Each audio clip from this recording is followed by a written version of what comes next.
আমার নবীজি ইন্তেকাল করেছেন।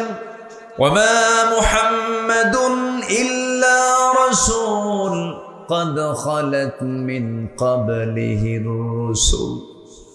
এই আয়াত নাযিল হয়েছে আগে, কিন্তু ওমর ফারুকের কানে যখন সংবাদ একজন দিয়ে দিল, ওমর তুমি কি জানো রাসূল দুনিয়া থেকে বিদায় নিয়েছেন, নাঙ্গা তরবারি তিনি বের করলেন, বের করে বলছেন দ্বিতীয়বার কোনো ব্যক্তি আমার কানে যদি সংবাদ দিতে আসো রাসূল ইন্তেকাল করেছেন, আমি তার গর্দান উড়াইয়া দেব। নবীর প্রতি তার এত প্রেম ছিল, এত মহব্বত ছিল, এত গাঢ় সম্পর্ক ছিল। সব সাহাবী রাসূলকে ভালোবেসেছেন, কিন্তু ওমর ফারুকের ভালোবাসা একটু ভিন্ন ছিল। রাসূলকে দারুণ তিনি মহব্বত করেছেন। নবীর প্রতি চুল পরিমাণ কোনো বেয়াদবি তিনি সহ্য করতে পারতেন না। সবার কম বেশি ইতিহাসগুলো জানা আছে।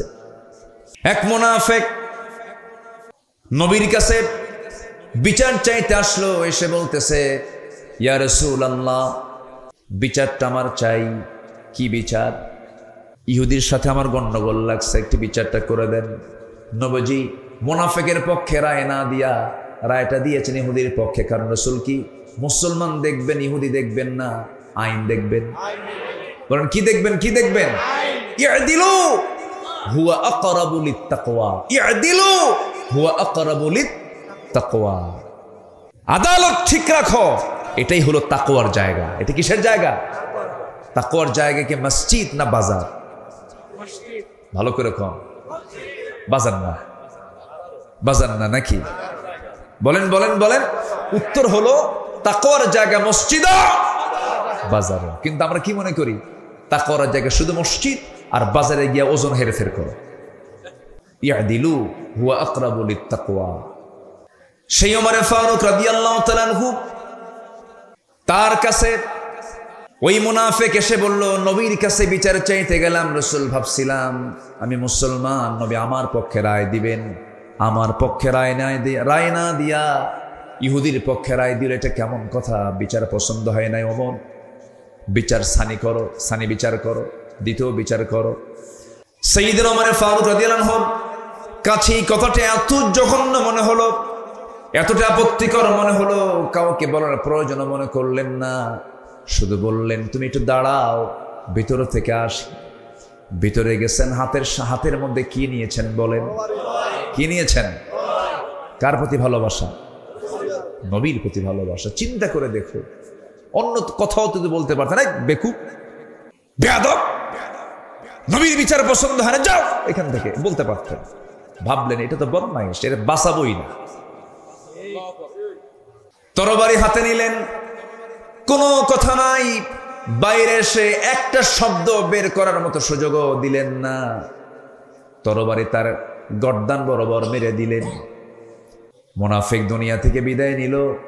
আমার নবীর কাছে সংবাদ চলে গেছে। রাসূল ভাবলেন আহারে ওমর বুঝি একটা খুন করে ফেললো। আল্লাহর পক্ষ থেকে আয়াত নাজিল হলো, ওমর যে সিদ্ধান্ত নিয়েছে এটাই হলো সঠিক সিদ্ধান্ত, কারণ ওমর জীবনের চাইতে আপনাকে বেশি ভালোবাসে। জোরে বলে সুবহানাল্লাহ, আল্লাহু আকবার। ওমর ফারুক রাদিয়াল্লাহু তাআলা এক রাতে ঘুরতেছেন। ওনার তো দায়িত্ব ছিল রাতের বেলা ঘুমানো না ঘোরানো। বলেন ঘুরে বেড়া না ঘুম? ঘুরতেন খাদেমের মতো। কিসের মতো বলেন? রাতের বেলা পুলিশের ডিউটি করে না? ডিউটি করে কিনা? রাতের বেলা ডিউটি করে অস্ত্র হাতে নিয়ে। আর ওমর ফারুক রাতের বেলা ডিউটি করতেন হাতে ছোট্ট একটা লাঠি নিয়ে। আল্লাহু আকবার বলেন। মদিনার অলিগলি ঘুরতেছেন। ঘুরতে ঘুরতে দেখেন এক শিশুর কান্না। এক শিশুর কান্না তার কানে আসলো।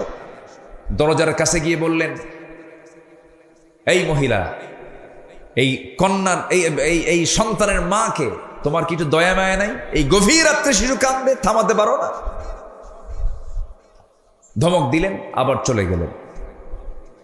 শেষ রাত্রের দিকে আবার এসে দেখেন আবার কাঁদতেছে।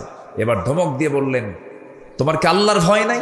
ছোট্ট বাচ্চা কাঁদবে, তার খাবারের ব্যবস্থা করতে পারো না? এক পর্যায়ে ওই মহিলাটা দুঃখ ভরা কণ্ঠে খুব আবেগ তাড়িত হয়ে বলতেছে, আপনি আমাকে খুব বিরক্ত করছেন, এই গোটা রাত ধরে আপনি আমাকে বিরক্ত করছেন। কেন? আমার সন্তান তো কাঁদবেই, কান্নাকাটি করবে, কারণ এই এলাকার যে শাসক, এই জনপদের যে খলিফা ওমর তো দুগ্ধপোষ্যদের কোনো ভাতা দেয় না, দুগ্ধপোষ্যদের কোনো ভাতা দেয় না। কার দোষ ধরে দিল? বলেন কার দোষ? মহিলা তো আর চেনে না যে সামনে কে দাঁড়ায় কথা কয়। সাইয়েদনা ওমর ফারুক জিব্বাই মারলেন কামড় আর বলেন ইন্না লিল্লাহ। আমি কাকে ধমক দেই? ধমক তো আমার খাওয়ার কথা। আল্লাহু আকবার বলবেন না? জানা হলো শিশুটার বয়স কত? কয়েক মাস বয়স। দুগ্ধপোষ্যদের ভাতা দেওয়া হয় না।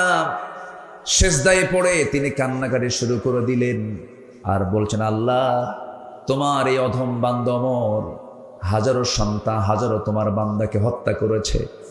আমার রাষ্ট্রে তো দুগ্ধপোষ্য মাদের কোনো ভাতা দেওয়া হয় নাই। আমি বড় ভুল করেছি আল্লাহ। সিদ্ধান্ত নিলাম আজকের দিন থেকে আমার জনপদে যত দুগ্ধপোষ্য মা থাকবে সকল মার জন্য আজকে থেকে ভাতা চালু করে দিলাম। আল্লাহু আকবার বলেন। তারা নিজেকে সংশোধন করেছেন কার ভয়ে? আর আমার দেশে দুগ্ধপোষ্যের ভাতা দিবে কখন? ওদের নিজের ভাতাই তো হয় না, ঠিক কিনা বলেন? দেশের সম্পদ দেশে রাখলেও হতো, দেশের সম্পদগুলো দেশেও রাখলো না। এই যে মিলিয়ন বিলিয়ন ডলারগুলো তারা দেশ থেকে পাচার করেছে। তারা দেশে রাজনীতি করতে চান, ভালো কথা, রাজনীতি করবেন না কেন? টাকাগুলো আনেন, আসতে কন কেন? ঠিক কিনা বলেন? টাকাগুলো ওর বাপের না তো? ওর বাপের টাকা না, টাকাগুলো ফেরত আনো। গত জুলাই 24-এর আন্দোলনে যে সমস্ত মার কোল খালি হয়েছে, সেই সমস্ত মার কোলে সন্তান ফেরত না দেওয়া পর্যন্ত রাজনীতির অধিকার তোমাদের থাকতে পারে না। নিজের চোখে দেখেছি আমি। জুলাই আমি ঢাকায় ছিলাম, বৃষ্টির মতো গুলি করা হয়েছে, পাখির বাচ্চার মতো গুলি করে হত্যা করা হয়েছে। হাত চলে গেছে, পা চলে গেছে, চোখ চলে গেছে। এই জীবনগুলো দিয়েছে যারা, এই জাতির একটা বড় দোষ আছে, ইতিহাস দ্রুত ভুলে যায়। ইতিহাস দ্রুত ভুলে যায়। সম্মানিত ভাইয়েরা, আমরা সব দেখা শেষ করেছি। আমরা 16 বছরের শাসন দেখেছি, 25 বছরের শাসন দেখেছি, 9 বছরের শাসন দেখেছি, কেয়ারটেকার গভর্নমেন্ট দেখেছি, সব দেখা শেষ করেছি। আগামীর দেশ আমরা দেখতে চাই কোরআনের দেশ। আগামীর সরকার আমরা দেখতে চাই কোরআনের সরকার। রাজি আছেন কারা কারা? হাত উঁচু করে দেখা।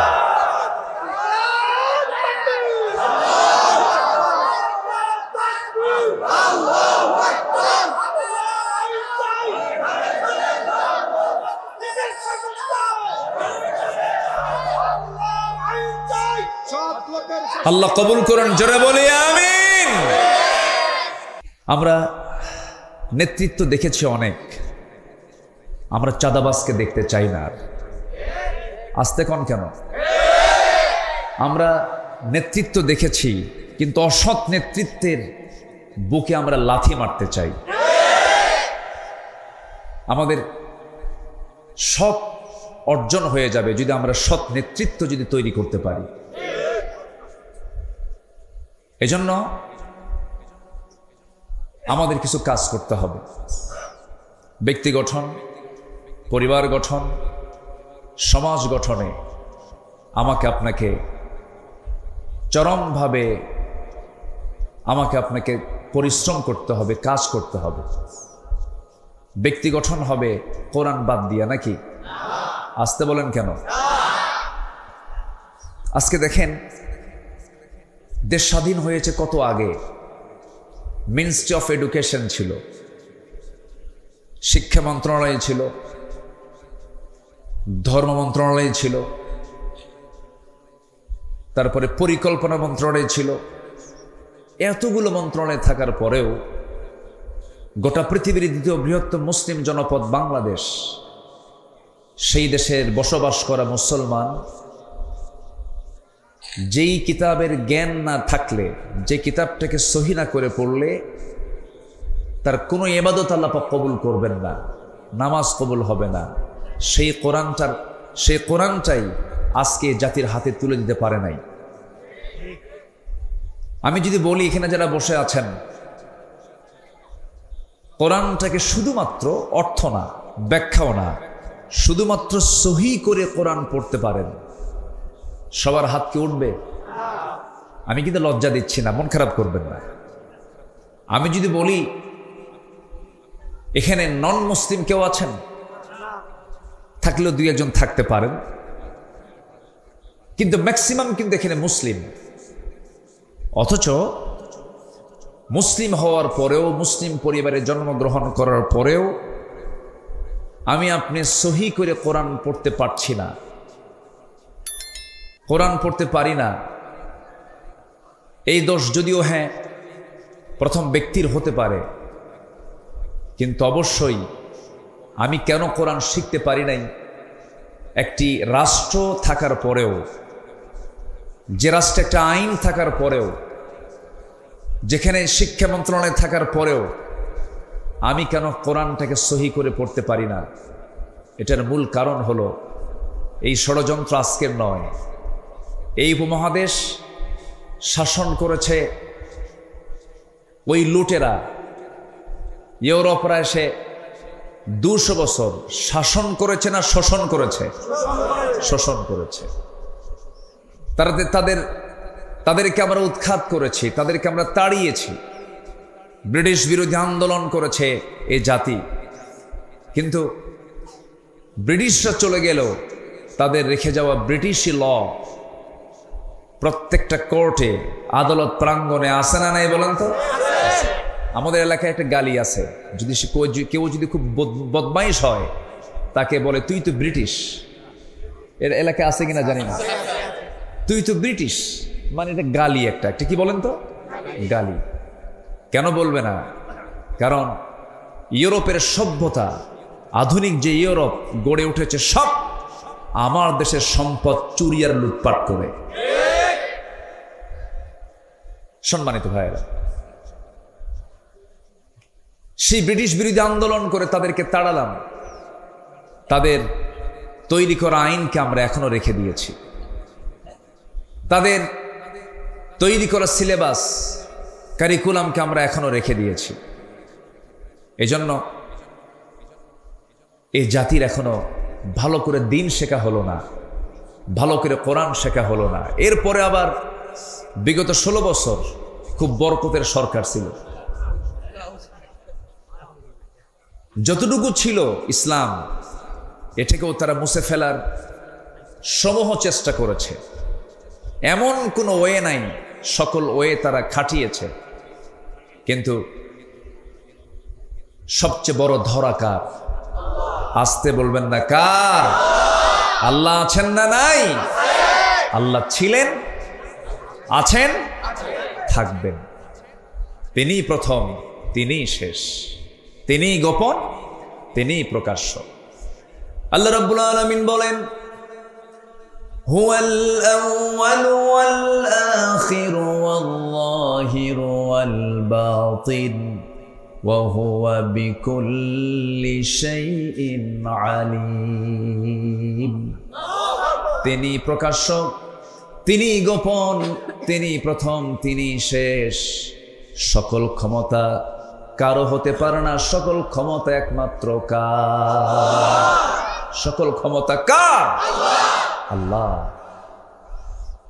এদেশের জনগণ ভাবছিল না মরা পর্যন্ত উপায় নাই। আল্লাহ কয় এত হতাশ হলে হয়? আমি কি আল্লাহ নাই? আলাইসাল্লাহু বিকাফিন আবদা। বান্দার জন্য যথেষ্ট কে? আসতে বলবেন না কে? আমরা চাওয়ার চাইতে বেশি পেয়ে গেছি, এটা যেন আমাদেরকে বিপদে না ফেলে। আবার কেমন যেন মনে হচ্ছে আমার কাছে,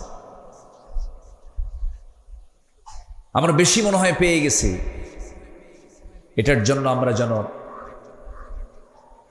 এই বিগত 16 বছর, ফেরাউন বেঁচে ছিল হলো 1600 বছর, এরা ছিল 16 বছর। সংখ্যার যে মিল হলো কেমন বুঝলাম, সংখ্যার মিল আছে কিনা বলেন? চরিত্রর মিল ছিল।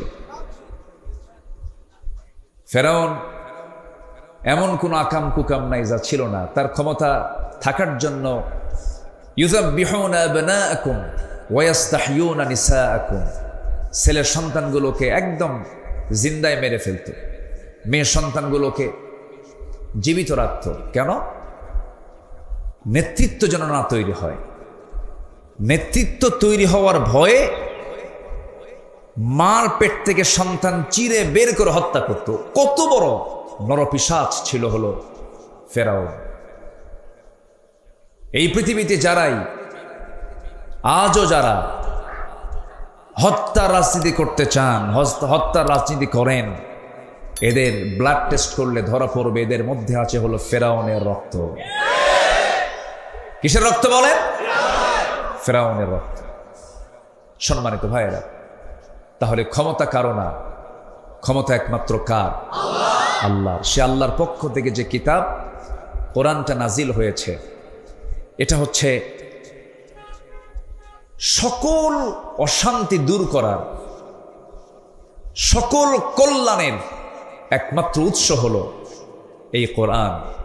এই কোরআনটা নিয়ে আজকের এই আয়োজন, এই কোরআনটা নিয়ে মাদ্রাসার সৃষ্টি, এই কোরআনকে নিয়ে আজকের এই আলোচনা। তো আমি কিছু কথা বলতে চাচ্ছি। আমি আবার একটু আনইজি ফিল করছি, রাত অনেক হয়ে গেছে। কষ্ট পাচ্ছেন না তো আপনারা? বলি আলহামদুলিল্লাহ, জোরে বলি আলহামদুলিল্লাহ। পৃথিবীর সকল জ্ঞান যেখানে হেরে যায়, সকল জ্ঞান যেখানে শেষ, সেখানে কোরআনের জ্ঞানটা শুরু। বলি আলহামদুলিল্লাহ। আল্লাহ পাক এর মধ্যে এমন কিছু তথ্য দিয়েছেন যা পৃথিবীর কোথাও পাওয়া যায় না, খুঁজে পাওয়া যায় না। এটা একটা আশ্চর্য কিতাব।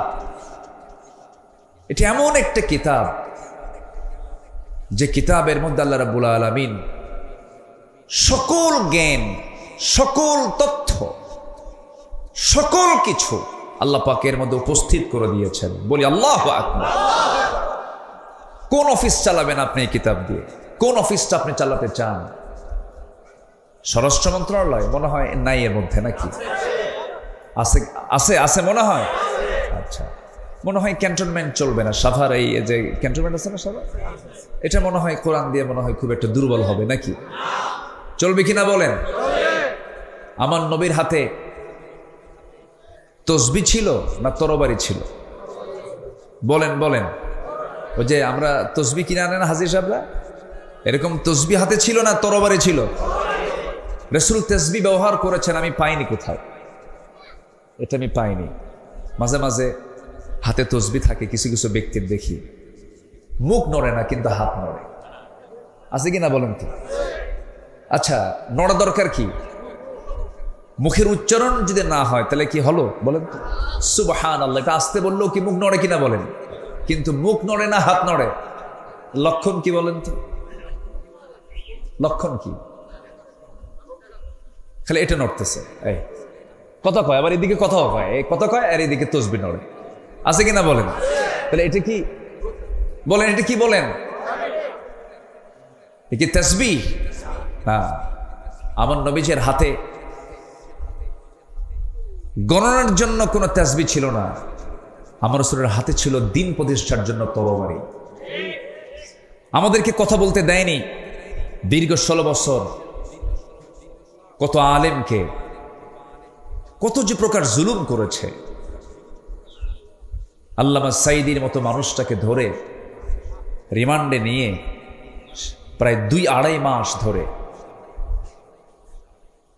একটানা 3 দিন 4 দিন পর্যন্ত একটা চেয়ারে বসে রেখে হিন্দু পুলিশ দিয়া তার মুখে থাপড়ানো হয়েছে। মাথা চক্কর মেরে তিনি পড়ে গেছেন। সম্মানিত ভাইয়েরা, আল্লাহ কি শোনেন না? আল্লাহ শোনেন কিনা বলেন? আল্লাহ শোনেন।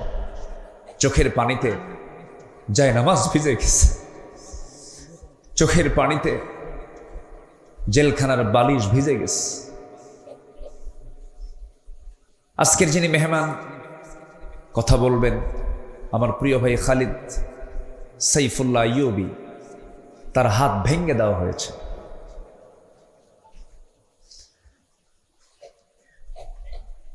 আমার তো কোনো দোষ ছিল না, আমি তো কোনো চুরি করি না। আমার রাতের গভীরে আমাকে বাড়ি ঘেরাও করে ধরে নিয়ে চলে যাওয়া হলো। থানায় নিয়ে বলল, হুজুর কি করব, আমরা তো ধরতে চাই না, কিন্তু খুব চাপ, চাকরি করব না, তাহলে বাচ্চাদের খাওয়াবো কি? হুজুর চাকরি বাঁচান তো ফরজ। তখন আমি বললাম, ইমান বাঁচান তো নফল। শেষ পর্যন্ত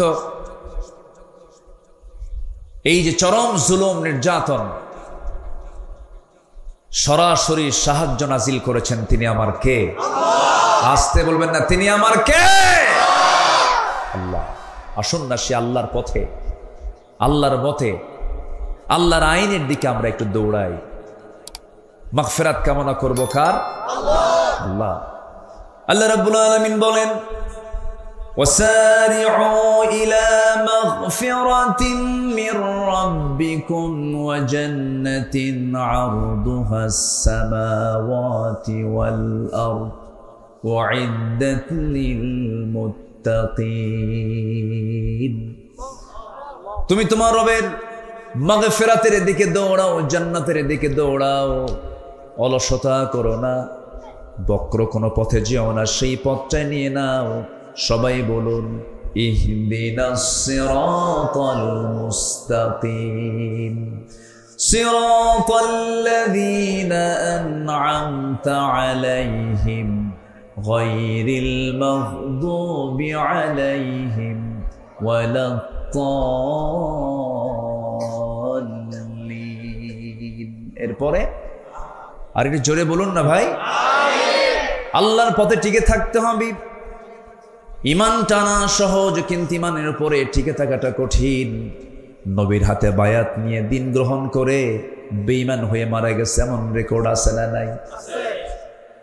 নবীর চেহারা দেখে, নবীর বয়ান শুনে, নবীর হাতে হাত রেখে ইমান গ্রহণ করার পরে আবিসিনিয়াতে হিজরত করে পর্যন্ত চলে গেছে, সেখানে খ্রিস্টান হয়ে দুনিয়া থেকে বিদায় নিয়েছে।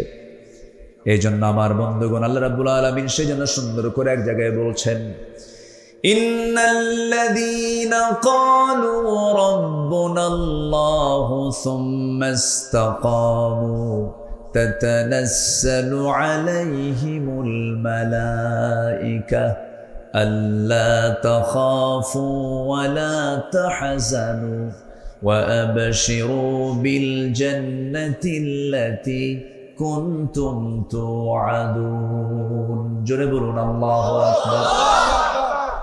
যারা ঈমান আনবে এবং তার উপরে টিকে থাকবে, তাদের জন্যই তো জান্নাত। টিকে থাকতে হবে, শেষ নিঃশ্বাস পর্যন্ত বলতে হবে আমার রবকে। আসতে বলবেন, আমার রবকে। আল্লাহ আমার রব। টিকে থাকতে হবে। ঈমান তো আনা যায়, কিন্তু ঈমান আনার পরে হাজারো বাধা আপনার সামনে, আপনার জীবনে চলে আসবে। হাজারো ঝামেলা আসুক না কেন, মহামুসিবত আসুক না কেন, সেই সময় প্রকৃত যারা ঈমানদার তাদের জবান থেকে বের হবে কি? আল্লাযীনা ইযা আসাবাতুহুম মুসিবাতুন ক্বালু ইন্না লিল্লাহি ওয়া ইন্না ইলাইহি রাজিউন। জোরে বলুন আল্লাহু আকবার। যখন কোনো বিপদ আসবে ভাবতে হবে আল্লাহর সাহায্য, আল্লাহ পাক আমার প্রতি সাহায্য নাজিল করবেন। আশাদ্দুন নাসি বালাউল আম্বিয়া সুম্মাল আমসাল ফাল আমসাল। এই জগতে আদম থেকে শুরু করে নিয়ে আজ পর্যন্ত যত মানুষ পাঠিয়েছেন এবং পাঠাবেন, এর মধ্যে সবচেয়ে বড় বালা মুসিবত এসেছে হলো নবীদের উপরে, এবং তারপরে যত বালা মুসিবত আসছে আমার আল্লাহর যারা পছন্দের বান্দা তাদের উপরে।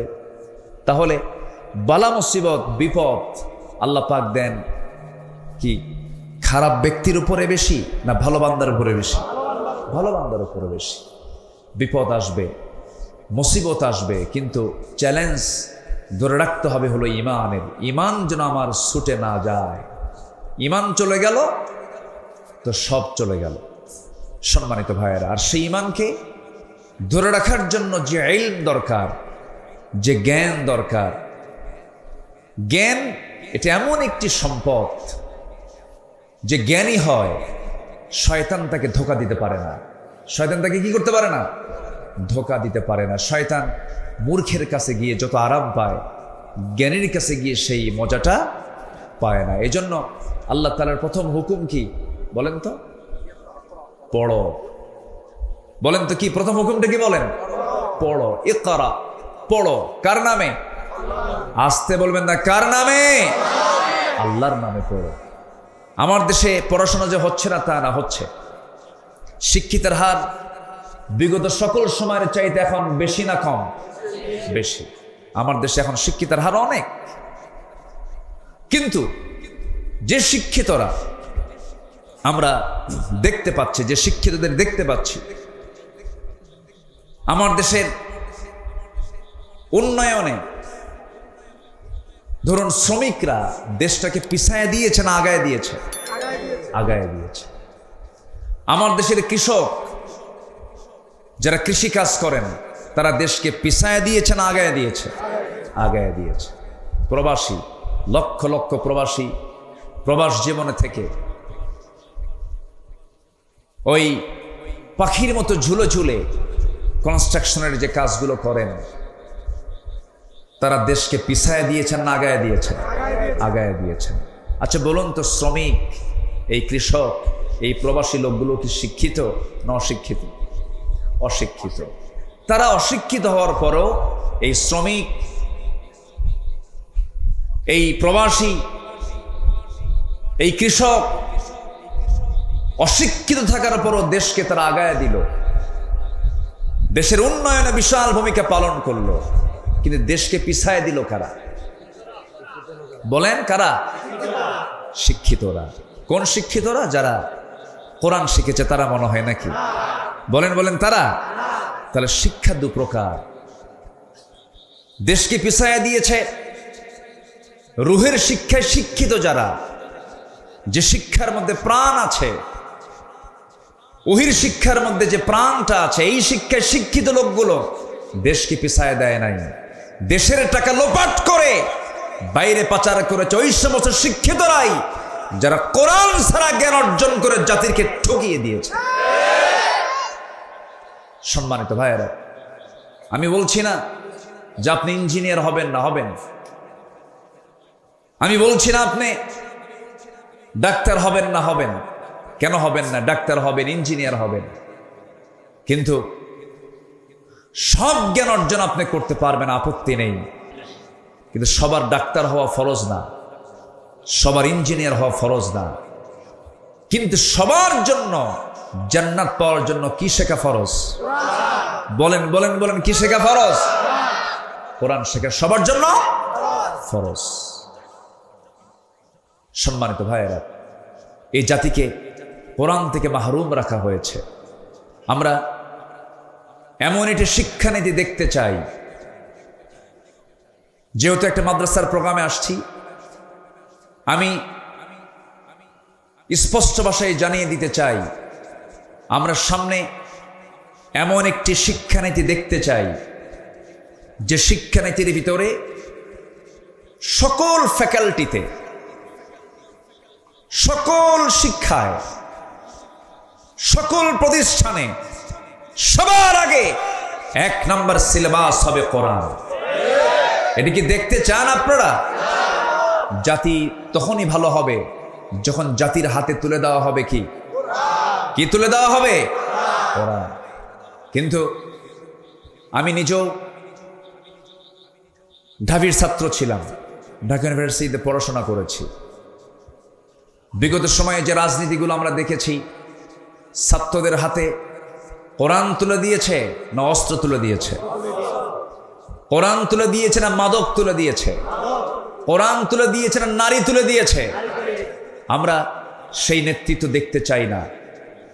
সকল বাতিল নেতৃত্বকে না বলে, সকল বাতিল নেতৃত্বের মুখে ঝাঁটা মেরে আমরা একটি সৎ নেতৃত্ব বাংলার জমিনে গড়ে তুলতে চাই। সবাইকে রাজি আছেন? রাজি আছেন কারা কারা একটু হাত উঁচু করে দেখান মুসলমান।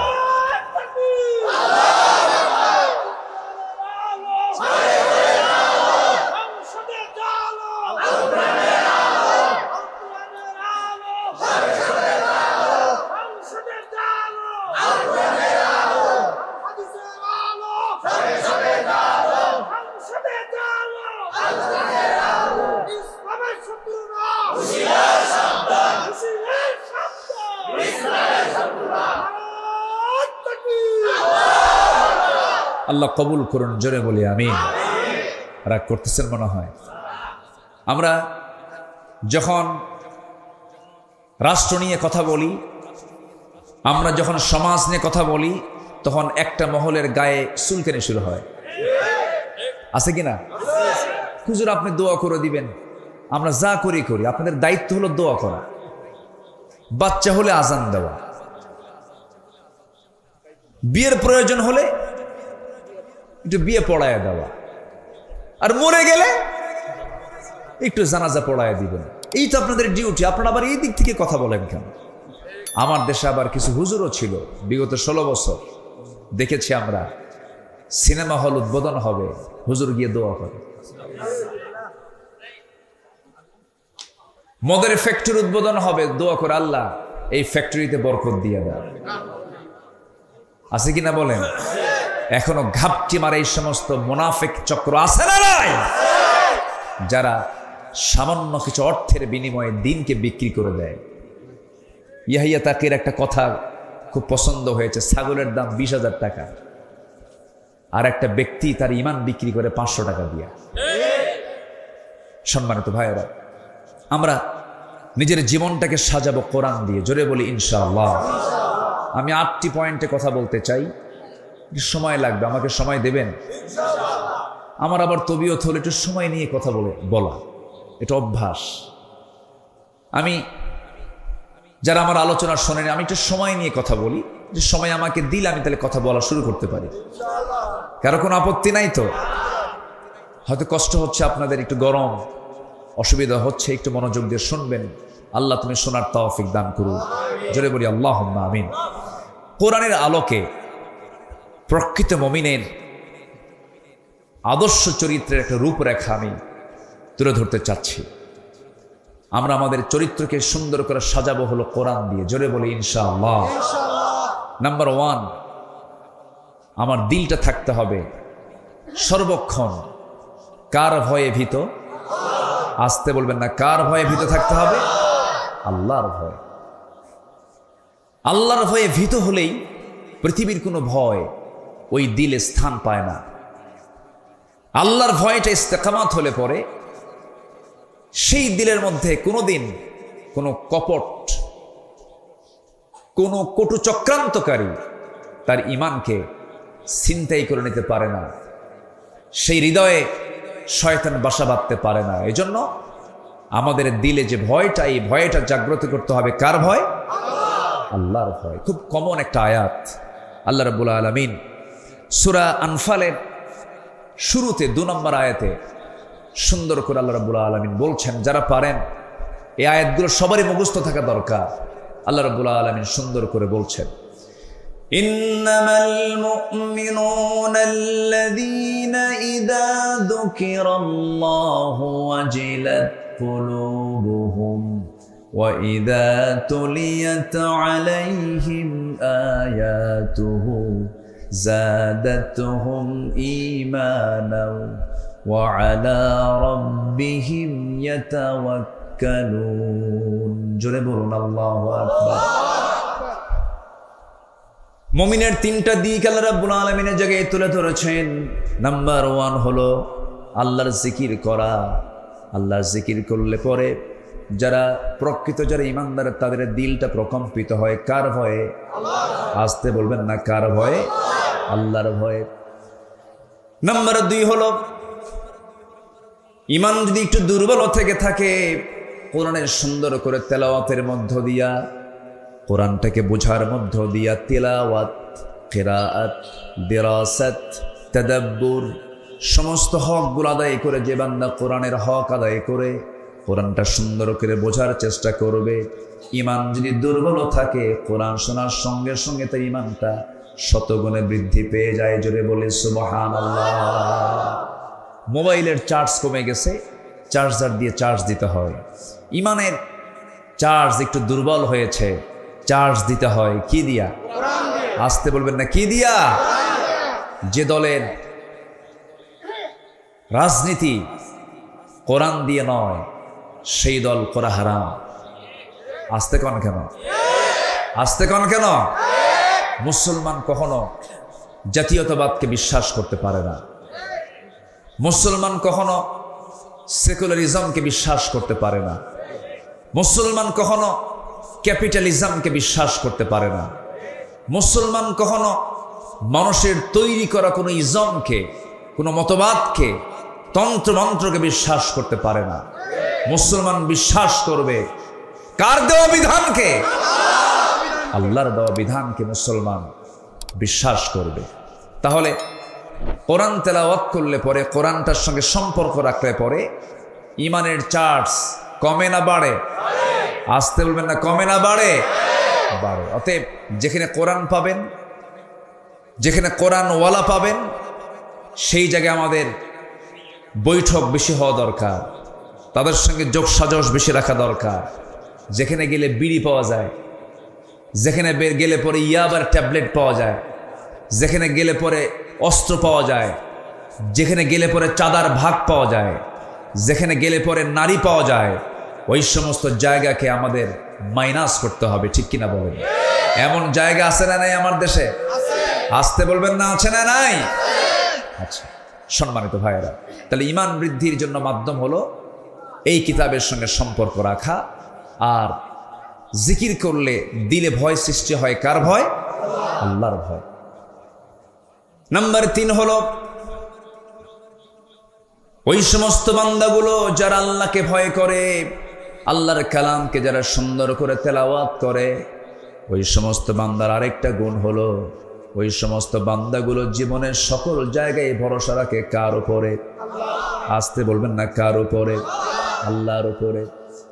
আল্লাহ রাব্বুল আলামিন বলেন, فَإِذَا عَزَمْتَ فَتَوَكَّلْ عَلَى اللَّهِ إِنَّ اللَّهَ يُحِبُّ الْمُتَوَكِّلِينَ।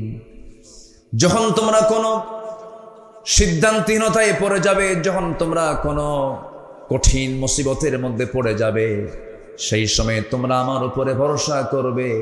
আমি আল্লাহ রাব্বুল আলামিন আমার প্রতি ভরসা করনেওয়ালা, আমার প্রতি যারা ভরসা করে আমি তাদেরকে দারুণ ভালোবাসি। জোরে বলি সুবহানাল্লাহ। তাহলে আমাদের ভরসার জায়গা কে? আসতে বলবেন না, কে? জনগণ সকল ক্ষমতার উৎস। ভরসা না এটা? এদিকে ভরসা? ভরসা নয়। সকল ক্ষমতা কার? সকল ক্ষমতার উৎস কে? আল্লাহ তাআলা। আল্লাহর ভয় থাকতে হবে। সাইয়েদনা ওমর ফারুক রাদিয়াল্লাহু তাআলা আনহু একদিন জাহান্নামের আয়াত শুনতেছিলেন। কিসের আয়াত বলেন তো? জাহান্নাম। এটা কোথায় আছে? বলেন বলেন, জাহান্নামের আয়াত কোথায়? কোরআন। শোনা মাত্রই অস্থিরতা বেড়ে গেল, খুব কাঁদতেছেন। কাঁপতে কাঁপতে অঝরে ঝাড়ায় তিনি চোখের পানি ফেলতে লাগলেন। অস্থির চিত্ততা নিয়ে তিনি নিজেকে বলছেন, ওই হাকায়া ওমর আন্না লাকান নাজাহ। ওমর, তোমার জন্য কি নাজাত আছে নাকি? তোমার জন্য কি নাজাত আছে নাকি? চিৎকার করে করে কান্নাকাটি করছেন, চোখের পানি ফেলে ফেলে কাঁদতেছেন। অথচ যে ওমর আল্লাহ রাব্বুল আলামিন দুনিয়ার জিন্দেগিতে জান্নাতের ঘোষণা দিয়েছেন, ওমর জান্নাতি। রাসূল নিজে বলেছেন, ওমর ফিল জান্নাহ, ওমর জান্নাতি। সে ওমর যদি জাহান্নামের আয়াতগুলো শুনতে শুনতে অস্থির হয়ে যান, চোখের পানি ফেলে ফেলে কাঁদেন। এই জীবনের বৃদ্ধির দিকটা আমরা যদি নিজের জীবনে বাস্তবায়ন করতে চাই, জাহান্নামের যে আয়াতগুলো আছে, আয়াতগুলো আমাদের সামনে নিয়ে আসার দরকার আছে না নাই? আছে। আমরা সুন্দর করে কোরআনটা পড়বো। জোরে বলি ইনশাআল্লাহ। কোরআনটা বেশি বেশি পড়বো, বেশি বেশি শুনবো। কোরআন শুনবো বেশি, গান শুনবো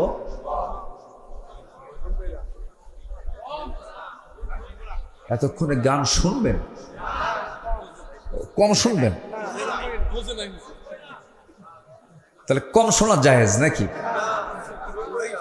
যেটা জায়েজ নাই, কমও জায়েজ নাই, বেশিও জায়েজ নাই। সারা বছর কোন মাসে আইএমএ বীজের রোজা বাদ দেয় না, সোমবার বৃহস্পতিবার রোজা রাখে, ঈদের দিন মদ খায়।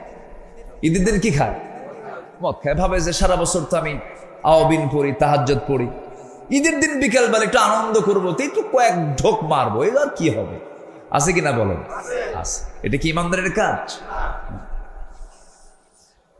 ইমানদার কখনো যেটা হারাম, অল্প হারামও সে গ্রহণ করতে যাবে না। ইমানদার সম্পূর্ণ হারাম জিনিসকে, হারাম খাদ্যকে, হারাম বস্তুকে, হারাম পন্থাকে সে চুল পরিমাণ গ্রহণ করতে পারে না। এটা হচ্ছে একজন আল্লাহর নৈকট্য হাসিলকারী, আল্লাহর স্মরণে যে জাকির হবে, যে জিকির করণেওয়ালা হবে, সে এমন চরিত্রের হবে। আল্লাহ তুমি আমাদেরকে এমন চরিত্র অর্জন করার তৌফিক দাও, জোরে বলি আমিন। সে আদর্শ চারিত্রিক রূপরেখার 2 নম্বর দিক হচ্ছে আল্লাহ এবং রাসূলের প্রতি নিঃশর্ত আনুগত্য। আমরা যে আনুগত্য করব আল্লাহকে এবং রাসূলকে, কোনো শর্ত দিয়া, আসতে কয়, কোনো শর্ত দিয়া। আর আল্লাহ এবং রাসূল ছাড়া অন্য কারো যখন আমরা আনুগত্য করতে যাব, তখন কি দিয়া? শর্ত দিয়া। আমি আপনার আনুগত্য করব যতক্ষণ আপনি আল্লাহকে মানবেন, রাসূলকে মানবেন, ততক্ষণ মানব। আপনি আমার ইমাম, আমি ততক্ষণ মানব যতক্ষণ আপনি নামাজটা আপনি আল্লাহর নিয়মে পড়াবেন। রুকু কয়বার করে বলেন? সেজদা কয়বার হয়? 2 বার। রুকু 1 বার। আর ইমাম যদি মনে করে রুকু 1 বার করে লাভ কি, সেজদাও 2 বার দেই, রুকু 2 বার দেব, সওয়াব তো বেশি হবে। আপনি কি পড়বেন নামাজ? এটা কি এই পন্থা কি ইসলাম দিয়েছে?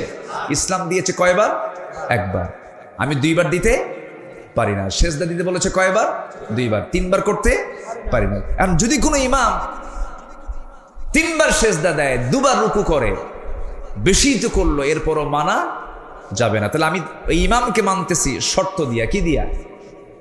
যতক্ষণ তুমি আল্লাহ রাসূলকে মানো, ততক্ষণ তুমি আমার, আমি তোমাকে আনুগত্য করব, তুমি আমার ইমাম। আল্লাহ নবীর আনুগত্য বাদ দিবা, কল্লা ধরে টেনে মসজিদ থেকে বের করে দেবে, ঠিক কিনা? এটাই হচ্ছে নিঃশর্ত আনুগত্য আর শর্ত আনুগত্য। আপনি আল্লাহর সাথে, রাসূলের সাথে তার আপনার যে আনুগত্য হবে, এটা হবে নিঃশর্ত, কোনো শর্ত দেওয়া যাবে না। আল্লাহ যা বলেছেন, কেন বলেছেন, এটা বলা যাবে না। রাসূল এটা করতে বলেছেন, কেন বলেছেন, এটা বলা যাবে না। আপনি কেন বলবেন, ঈমান আপনার চলে যাবে। আল্লাহ যা বলেছেন, সামিআনা ওয়া আতাআনা, শুনলাম, সঙ্গে সঙ্গে তা মানবো। জোরে বলি ইনশাআল্লাহ। আল্লাহ রাব্বুল আলামিন বলেন, ইয়া আইয়ুহাল্লাযীনা আমানু আতিউল্লাহা ওয়া আতিউর রাসূল ওয়া লা তুবতিলু আ'মালাকুম। আল্লাহ পাক আরেক জায়গায় বলছেন, ইয়া আইয়ুহাল্লাযীনা আমানু আতিউল্লাহা ওয়া আতিউর রাসূলা ওয়া উলিল আমরি মিনকুম ফাইন তানাযা'তুম ফি শাইইন ফারুদ্দুহু ইলাল্লাহি ওয়ার রাসূল। জোরে বলুন আল্লাহু আকবার। আল্লাহর আনুগত্য করো, নবীর আনুগত্য করো, তোমাদের মধ্যে যারা লিডার তাদের তোমার আনুগত্য করো। তবে তারা যদি কোনো ঝামেলায় পড়ে যায়, কোনো ঝামেলায় তোমরা যদি পড়ে যাও, সেক্ষেত্রে তোমরা ফিরে যাবে ফারুদ্দুহু ইলাল্লাহি ওয়ার রাসূল, আল্লাহ এবং রাসূলের দিকে। অর্থাৎ আল্লাহ এবং রাসূলের যে আনুগত্য করবে, এই আনুগত্যের মাঝে কোনো শর্ত আরোপ করা যাবে না। আমার বন্ধুগণ, একটু কান লাগায় মনোযোগ দিয়ে সবাই শোনার চেষ্টা করবেন। সাহাবায়ে কেরাম নবীর আনুগত্য করেছেন, কোনো শর্ত দিয়ে তারা আনুগত্য করেন নাই, হাসি মুখে জীবন দিয়েছেন। রাসূল যখন যা বলেছেন সাহাবায়ে কেরাম কোনো শর্ত লাগায় তার আনুগত্য করেন না, সঙ্গে সঙ্গে তা মেনে নিয়েছেন। আল্লাহ রাব্বুল আলামিন আমার রাসূলকে এত দাম দিয়েছেন, এত সম্মান দিয়েছেন। আমার আল্লাহ রাব্বুল আলামিন রাসূলকে সম্মান দিতে গিয়ে গোটা বান্দাকে জানিয়ে দিচ্ছেন, ও আমার বান্দারা, আমার যদি ভালোবাসা পেতে চাও, একজন ব্যক্তির আনুগত্য তোমার জন্য আমি আল্লাহ অপরিহার্য করে দিলাম, সেটা হলো আমার রাসূলের আনুগত্য করা। আমার যদি ভালোবাসা পেতে চাও, আমার মুহাব্বত যদি তুমি অর্জন করতে চাও, শর্ত হলো আমার নবীর তোমরা ইত্তেবা করবে। আল্লাহ রাব্বুল আলামিন বলছেন, ফাত্তাবিউনি ইউহিব্বুকুমুল্লাহ ওয়া ইয়াগফির লাকুম যুনুবাকুম ওয়াল্লাহু গফুরুর রহিম। জোরে বলুন আল্লাহু আকবার। আল্লাহর যদি ভালোবাসা পেতে চাও, নবীর আনুগত্য করো, নবী যা কিছু বলেছেন তা তোমরা ফলো করো। ব্যক্তি জীবন থেকে শুরু করে নিয়া তোমার যত জীবন আছে, প্রত্যেকটা জীবনের প্রত্যেকটা অঙ্গনে নবীকে মানো, নবীকে ফলো করো, নবীর তোমরা আনুগত্য করো। ব্যক্তি জীবনে রাসূলকে মানবে, রাষ্ট্রীয় জীবনে রাসূলকে মানবে না। ধর্মীয় জীবনে নামাজকে মানবে, রোজাকে মানবে, কিন্তু রাজনীতির ময়দানে গিয়ে তুমি রাসূলকে মানবে না। তুমি নবীর তো উম্মত হতে পারো না, তুমি একজন ভণ্ড প্রতারক। আসতে কন কেন? এরকম ভণ্ড প্রতারক তো আমার দেশে নাই মনে হয়। আসতে বলবেন না, আছে না নাই? সম্মানিত ভাইয়েরা, রাসূলকে ভালোবাসা মানে এটা নয় একটু দুরূদ শরীফ পড়লাম, হ্যাঁ সওয়াব পাবেন, অবশ্যই দরুদ পড়লে সওয়াব পাবেন না কেন? দরুদ পড়লেন, মুখে সুন্দর একদম মুখ ভরা দাঁড়িয়ে রাখলেন, মাথায় পাগড়ি পরলেন, একটু আতর লাগালেন, মেসওয়াক করলেন, সমস্যা নাই, এগুলো সুন্নাহ, ভালো, আলহামদুলিল্লাহ, কোনো সমস্যা না। আমি বলছি না যে এগুলোর গুরুত্ব ইসলামে নাই, আছে। কিন্তু মুখের দাড়ি কিন্তু আবু জেহেলেরও ছিল। এরপরে পোশাক আশাক দিয়ে যদি জান্নাত পাওয়া যেত, বর্তমান বিশ্বে অন্যান্য ধর্মের অনেক পোশাক আছে যেটা ইসলামের সঙ্গে মিলে যায়, আছে কিনা বলুন? মিলে যায়। আল্লাহ তাআলা বাহ্যিক কোনো কিছুকে প্রাধান্য দিবেন না। ইন্নাল্লাহা লা ইয়ানজুরু ইলা সুওয়ারিকুম ওয়ালা ইলা জাসামিকুম ওয়ালাকিন ইয়ানজুরু ইলা কুলুবিকুম ওয়া আমালিকুম। আল্লাহ তোমাদের দেহ দেখবেন না, আল্লাহ তোমাদের চেহারা দেখবেন না, আল্লাহ দেখবেন তোমার ভিতরটা এবং তোমার আমলটা আল্লাহ পাক দেখবেন। সম্মানিত বন্ধুগণ, সম্মানিত ভাইয়েরা, এই জন্য নবীর প্রতি এবং আল্লাহর প্রতি যে আনুগত্য হবে, এই আনুগত্যের মাঝে কোনো শর্ত আরোপ করা যাবে না। সম্মানিত ভাইয়েরা, সাদ ইবনে মুআজ রাদিয়াল্লাহু তাআলা আনহু একজন সাহাবী, যিনি 30 বছর বয়সে ইসলাম কবুল করেন, 35 বছর বয়সে শাহাদত বরণ করেন। ইসলাম পেয়েছেন কয় বছর? বলেন, কয় বছর পেয়েছেন? মাত্র 5 বছর। এই 5 বছর তিনি ইসলাম পেলেন। প্রথম যে যুদ্ধ হলো বদর, বদর যুদ্ধের দিন তিনি বদরের ময়দানে দাঁড়ালেন। এই যুদ্ধটা ছিল কি সমান সমান যুদ্ধ না অসম যুদ্ধ? অসম। 313 কোথায় আর 1000 কোথায়? অশ্বারোহী কোথায় আর পদাতিক কোথায়? পায়ে হেঁটে যাওয়া আর ঘোড়ার পিঠে থেকে যুদ্ধ করা, অস্ত্র হাতে নিয়ে যুদ্ধ করা আর অস্ত্র ছাড়া যুদ্ধ করা, একটা অসম যুদ্ধ ছিল। সেই যুদ্ধের ময়দানে এই সাদ বিন মুআজ রাদিয়াল্লাহু তাআলা আনহু যখন আমার নবী যখন ডাকলেন দীপ্ত কণ্ঠে, সেই বদরের ময়দানে দাঁড়িয়ে তিনি বলছেন, ফাওয়াল্লাযী বাআসাকা বিল হক, আল্লাহর কসম করে বলছি যিনি আপনাকে সত্য সহ প্রেরণ করেছেন, লাউস্তাআরাতু বিনা হাযাল বাহর, হে রাসূল, আপনি যদি আমাদেরকে সমুদ্রের দিকে অগ্রসর করতে বলেন, আমরা অগ্রসর হব, ঝাঁপিয়ে পড়ব, আপনার আনুগত্যের বাইরে আমরা এক চুল পরিমাণ যাব না। জোরে বলে সুবহানাল্লাহ। সেই সাহাবী বদরে গেলেন, উহুদেও গেলেন, খন্দকের যুদ্ধ পরপর এই 3 নম্বর যুদ্ধে অংশগ্রহণ করলেন। মাত্র 5 বছর তিনি ইসলাম পেয়েছেন, 30 বছরে দিন গ্রহণ করলেন, 35 বছরে দুনিয়া থেকে বিদায় নিলেন। যখন উহুদের ময়দানে খন্দকের পরীক্ষা খননের যুদ্ধের ময়দানে যখন তিনি উপস্থিত, যুদ্ধ শেষ হওয়ার মাঝেই একটা আক্রমণ তার প্রতি করা হলো, রক্তক্ষরণ শুরু হয়ে গেল। সে রক্তক্ষরণে তিনি রক্তশূন্যতায় পড়ে গেলেন। এক পর্যায়ে তাকে বাঁচানো গেল না, তিনি দুনিয়া থেকে বিদায় নিলেন। সাহাবায়ে কেরাম শোকাহত চিত্ততা নিয়ে রাসূলের সামনে এসে বলছেন, ইয়া রাসূলুল্লাহ, আপনার প্রিয় সাহাবী সাদ বিন মুআজকে আমরা অনেক চেষ্টা করেছি, তার সেবা করেছি, বাঁচল না, দুনিয়া থেকে বিদায় নিয়েছেন। আমার নবীজি শোনা মাত্রই ইন্না লিল্লাহ বললেন, তার জন্য দোয়া করলেন। এবং আমার নবীজি বলেন, সাহাবীরা শোনো, আমার এই প্রিয় সাহাবীর মাত্র 5 বছরের ইসলামের আনুগত্যের মধ্য দিয়ে সে যে জীবন যাপন করেছে, আল্লাহ পাক তার এই মৃত্যুতে এত বেশি খুশি হয়েছেন যে আরশ আজিম পর্যন্ত প্রকম্পিত হয়েছে।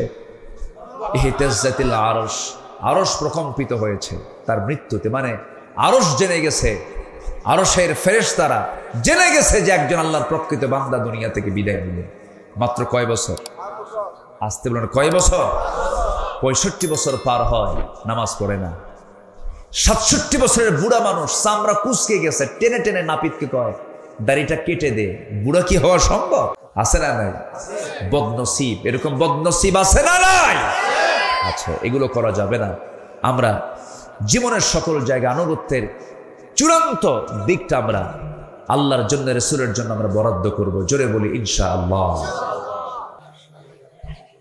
জি ইনশাআল্লাহ। সম্মানিত ভাইয়েরা, আমি কি শেষ করে দেব? আলোচনা চালাবো? জোরে বলি ইনশাআল্লাহ। নাম্বার 3, দায়িত্ব এবং জবাবদিহিতার ভারে বিগলিত হৃদয় এবং আত্মসমালোচনা। যে ব্যক্তি নিজের দোষ খুঁজে পায় সে হচ্ছে আল্লাহর পছন্দের বান্দা। বলি আলহামদুলিল্লাহ। আমরা খুঁজে পাই কার দোষ? বলেন বলেন, অন্যের দোষ। কিন্তু দোষ খুঁজে বের করতে হবে কার? নিজের দোষ। নিজেরই তো সমস্যা অনেক, আমি অন্যের সমস্যা দেখবো কখন? নিজেই তো রুগী, ঠিক কিনা বলেন? আমার দোষ আছে না নাই? আচ্ছা, কিন্তু আমরা অন্যের দোষে আমরা তালাশে ব্যস্ত হয়ে পড়ি না। নিজের সমালোচনা, নিজের দোষ খোঁজার চেষ্টা করতে হবে এবং মাথায় রাখতে হবে জবাবদিহিতার কাঠগড়ায় দাঁড়াবো একদিন। কার সামনে? আসতে বলবেন না, কার সামনে? আল্লাহর সামনে। আল্লাহ রাব্বুল আলামিন সুন্দর করে বলছেন, ইন্না আরাদনাল আমানাতা আলাস সামাওয়াতি ওয়াল আরদ ওয়াল জিবালি ফাআবাইনা আন ইয়াহমিলনাহা ওয়া আশফাকনা মিনহা وحملها الإنسان إنه كان ظلوما جهولا جلبرنا الله أكبر সূরাতুল আহজাব 72 নম্বর আয়াত আল্লাহ রাব্বুল আলামিন বান্দার পরিচয় দিতে নিয়ে তিনি বলছেন, আমি আসমান জমিন পর্বতমালার প্রতি আমানত পেশ করেছি, তারা তা বহন করতে অস্বীকার করেছে, ভীত হয়ে পড়েছে, কিন্তু মানুষ সেই আমানতকে বহন করেছে। আমার বন্ধুগণ, মানুষকে আল্লাহ পাক সেই দায়িত্ব দিয়েছেন। একজন খলিফার কথা কিছুক্ষণ আগেও বলেছি। 2 নম্বর খলিফার নাম কি বলেন? বলেন কি? কিসের আয়াত শুনে কেঁদেছেন? মনে আছে আপনাদের? ওমর। আল্লাহু আকবার। কয় নম্বর খলিফা? বহুদিন আগে এক মাহফিলে বললাম, ওমরে ফারুককে চিনেন কে? তো সামনে থেকে এক ছোট্ট ছেলে দাঁড়ায় বলে, হুজুর আমি চিনি। কে? আমাদের বাড়ির দোতলায় ভাড়া থাকে। আমাদের বাড়ির দোতলায় ভাড়া থাকে। এটা কি সেই ভাড়া থাকে ওমর? কোন ওমর? বলেন বলেন বলেন। কোরআনের ওমর। আল্লাহু আকবার। রাসূল মারা গেছেন, উনি বিশ্বাস করতে পারছিলেন না। কি ভালোবাসা ছিল! আল্লাহু আকবার। আমার নবী ইন্তেকাল করেছেন। ওয়া মা মুহাম্মাদুন ইল্লা রাসূল قد خلت من قبله الرسل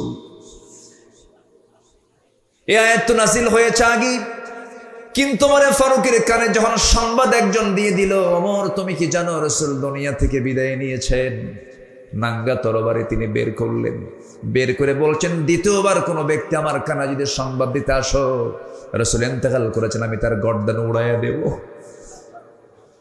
নবীর প্রতি তার এত প্রেম ছিল, এত মোহাব্বত ছিল, এত গাঢ় সম্পর্ক ছিল। সব সাহাবী রাসূলকে ভালোবেসেছেন, কিন্তু ওমর ফারুকের ভালোবাসা একটু ভিন্ন ছিল। রাসূলকে দারুণ তিনি মোহাব্বত করেছেন। নবীর প্রতি চুল পরিমাণ কোনো বেয়াদবি তিনি সহ্য করতে পারতেন না। সবার কম বেশি ইতিহাসগুলো জানা আছে। এক মুনাফিক নবীর কাছে বিচার চাইতে আসলো, এসে বলতেছে ইয়া রাসূলুল্লাহ, বিচারটা আমার চাই। কি বিচার? ইহুদির সাথে আমার গন্ডগোল লাগছে, একটি বিচারটা করে দেন। নবীজি মুনাফিকের পক্ষে রায় না দিয়া রায়টা দিয়েছেন ইহুদির পক্ষে। কারণ রাসূল কি মুসলমান দেখবেন, ইহুদি দেখবেন না, আইন দেখবেন। বলেন কি দেখবেন? কি দেখবেন? ইআদিলু হুয়া আকরাবু লিত্তাকওয়া, ইআদিলু হুয়া আকরাবু লিত্তাকওয়া। আদালত ঠিক রাখো, এটাই হলো তাকওয়ার জায়গা। এটা কিসের জায়গা? তাকওয়ার জায়গা কি মসজিদ না বাজার? ভালো করে কম। বাজার না, বাজার না নাকি? বলেন বলেন বলেন। উত্তর হলো তাকওয়ার জায়গা মসজিদ, বাজার। কিন্তু আমরা কি মনে করি? তাকওয়ার জায়গা শুধু মসজিদ, আর বাজারে গিয়ে ওজন হেরফের করো। ইয়াদিলু হুয়া আকরাবু লিত্তাকওয়া। কষ্ট পেলে শেষ করে দেই নাকি? আচ্ছা, সেই ওমর ফারুক রাদিয়াল্লাহু তাআলা আনহু, তার কাছে ওই মুনাফিক এসে বলল, নবীর কাছে বিচার চাইতে গেলাম, রাসূল ভাবছিলাম আমি মুসলমান, নবী আমার পক্ষে রায় দিবেন। আমার পক্ষে রায় না দিয়া ইহুদির পক্ষে রায় দিল, এটা কেমন কথা? বিচার পছন্দ হয় নাই ওমর। বিচার সানি করো, সানি বিচার করো, দ্বিতীয় বিচার করো। সাইয়্যিদুনা ওমর ফারুক রাদিয়াল্লাহু আনহু কাছে কথাটা এত জঘন্য মনে হলো, এতটা আপত্তিকর মনে হলো, কাউকে বলার প্রয়োজন মনে করলেন না।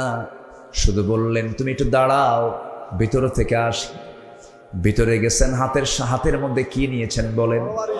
কি নিয়েছেন? কার প্রতি ভালোবাসা?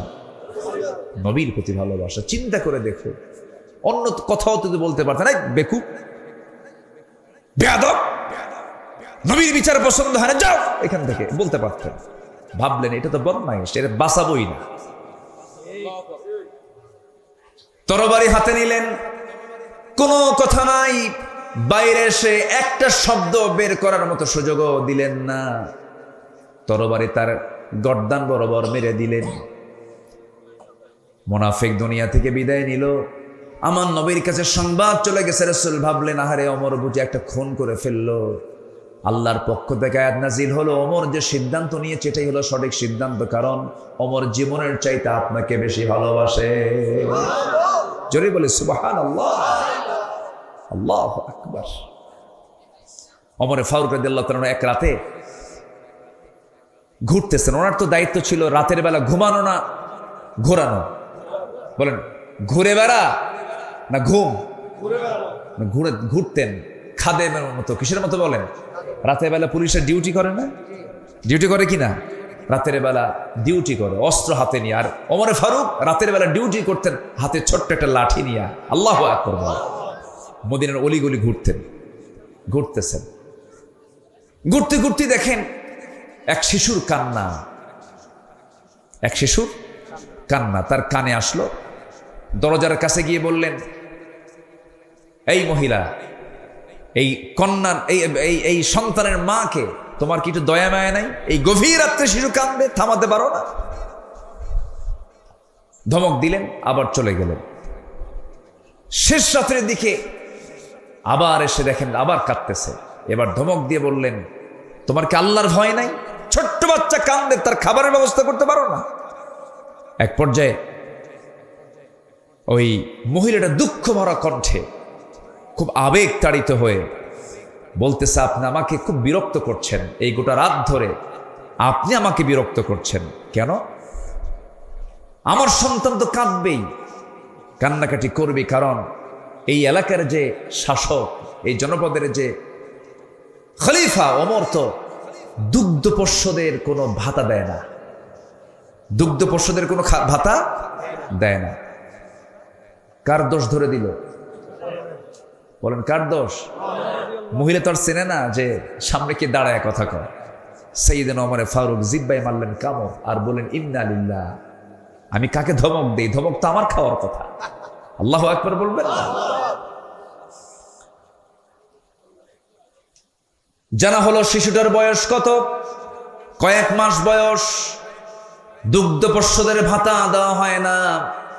সেজদায় পড়ে তিনি কান্নাকাটি শুরু করে দিলেন আর বলছেন, আল্লাহ তোমার এই অধম বান্দা ওমর হাজারো সন্তান, হাজারো তোমার বান্দাকে হত্যা করেছে। আমার রাষ্ট্রে তো দুগ্ধপোষ্য মাদের কোনো ভাতা দেওয়া হয় নাই, আমি বড় ভুল করেছি। আল্লাহ সিদ্ধান্ত নিলাম আজকের দিন থেকে আমার জনপদে যত দুগ্ধপোষ্য মা থাকবে সকল মার জন্য আজকে থেকে ভাতা চালু করে দিলাম। আল্লাহু আকবার বলেন। তারা নিজেকে সংশোধন করেছেন কার ভয়ে? আর আমার দেশে দুগ্ধপোষ্যের ভাতা দিবে কখন? ওদের নিজের ভাতাই তো হয় না, ঠিক কিনা বলেন? দেশের সম্পদ দেশে রাখলেও হতো, দেশের সম্পদগুলো দেশেও রাখলো না। এই যে মিলিয়ন বিলিয়ন ডলারগুলো তারা দেশ থেকে পাচার করেছে। তারা দেশে রাজনীতি করতে চান, ভালো কথা, রাজনীতি করবেন না কেন? টাকাগুলো আনেন, আসতে কন কেন? ঠিক কিনা বলেন? টাকাগুলো ওর বাপের না তো? ওর বাপের টাকা না, টাকাগুলো ফেরত আনো। গত জুলাই 24-এর আন্দোলনে যে সমস্ত মার কোল খালি হয়েছে, সেই সমস্ত মার কোলে সন্তান ফেরত না দেওয়া পর্যন্ত রাজনীতির অধিকার তোমাদের থাকতে পারে না। নিজের চোখে দেখেছি আমি জুলাই, আমি ঢাকায় ছিলাম, বৃষ্টির মতো গুলি করা হয়েছে, পাখির বাচ্চার মতো গুলি করে হত্যা করা হয়েছে। হাত চলে গেছে, পা চলে গেছে, চোখ চলে গেছে। এই জীবনগুলো দিয়েছে যারা, এই জাতির একটা বড় দোষ আছে, ইতিহাস দ্রুত ভুলে যায়। ইতিহাস দ্রুত ভুলে যায়। সম্মানিত ভাইয়েরা, আমরা সব দেখা শেষ করেছি। আমরা 16 বছরের শাসন দেখেছি, 25 বছরের শাসন দেখেছি, 9 বছরের শাসন দেখেছি, কেয়ারটেকার গভর্নমেন্ট দেখেছি, সব দেখা শেষ করেছি। আগামীর দেশ আমরা দেখতে চাই কোরআনের দেশ। আগামীর সরকার আমরা দেখতে চাই কোরআনের সরকার। রাজি আছেন কারা কারা? হাত উঁচু করে দেখা।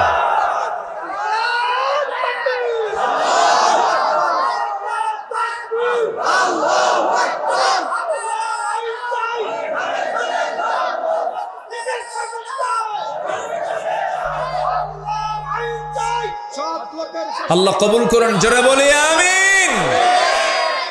নাম্বার 4 হলো ইবাদতে অহংকার না নিরহংকার?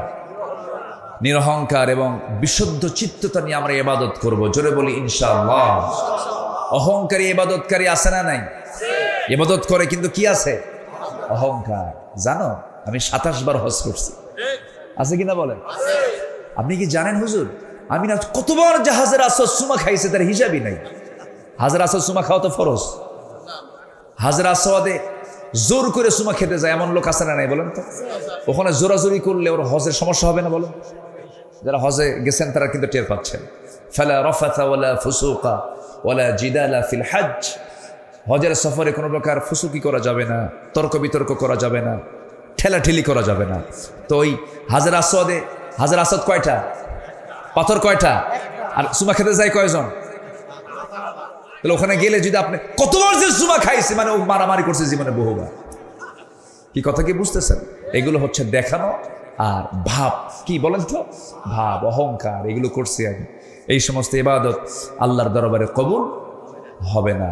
বিশুদ্ধ চিত্ততা নিয়ে আমরা সকল কাজগুলো করব, জোরে বলি ইনশাআল্লাহ। সফলকে কোরআনকে প্রশ্ন করুন, কোরআন বলে দিচ্ছে। আল্লাহ রাব্বুল আলামিন বলেন, قد أفلح من تزكى وذكر اسم ربه فصلى। আরেক জায়গায় বলছেন قد أفلح من زكاها وقد خاب من دساها। التقوى ها هنا، التقوى ها هنا। তাকওয়াটা হলো এই জায়গায়, ভিতরের বিষয় এটা। এই জন্য আমরা বিশুদ্ধ চিত্ততা নিয়ে চলবো। আমরা তাজকিয়াতুন নফসকে আমরা মাথায় রাখবো, নফসের শুদ্ধতা নিয়ে আমরা চলবো। ওই সমস্ত বান্দাগুলো সফল যারা নফসকে শুদ্ধ করতে পেরেছে। জিকির করেছে কার? নামাজ পড়েছে কয় ওয়াক্ত? 5 ওয়াক্ত নামাজকে সবাই পড়তে রাজি আছেন নাকি? এটা হাত উঁচু করে দেখান তো দেখি, জোরে বলি ইয়া আল্লাহ। আমাদেরকে 5 ওয়াক্ত সালাত আদায় করার তৌফিক তুমি আল্লাহ দিয়া দাও। জোরে বলি আমিন, আরো জোরে আমিন। হাত নামান। নাম্বার 5 হলো ধোঁকাবাজি, প্রবঞ্চনা মুক্ত সৎ জীবন। আমরা এটা চেষ্টা করব গঠন করার। জোরে বলি ইনশাআল্লাহ। ইত্তাকুল্লাহ ওয়া কুনু মা'আস সাদিকিন। আমরা এই গুণটা অর্জন করার চেষ্টা করব। নাম্বার 6 হলো তাকওয়া। একমাত্র ভয় থাকবে কার? আল্লাহ পাকের। নাম্বার 7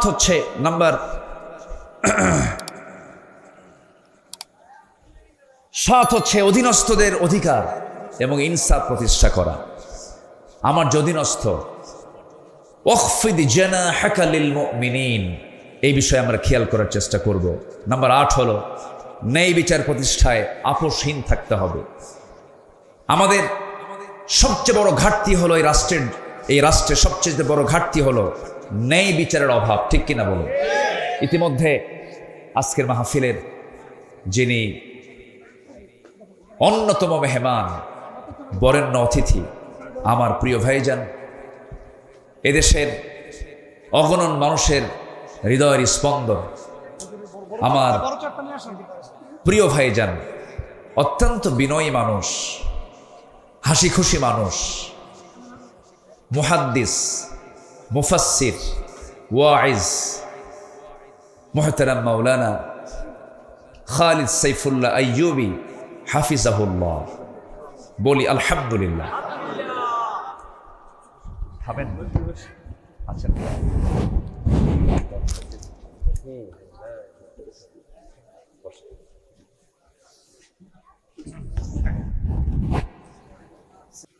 আমার প্রিয় ভাইজান, যতক্ষণ আলোচনা করবেন, আমি আসলে এত রাতে আলোচনায় আমিও যে পছন্দ করি তা নয়। তো এই সময়টা তো যাওয়ার সময়, কিন্তু আমার একটা সবার কাছে আরজ থাকবে, শেষ অবধি, শেষ তক দোয়া সহকারে সবাইকে থাকতে রাজি আছেন না? ইনশাআল্লাহ সবাই থাকতে রাজি আছেন না? জি, সবাই থাকবেন এ আশাবাদ কামনা করছি। এবং আমার নির্দিষ্ট আলোচনা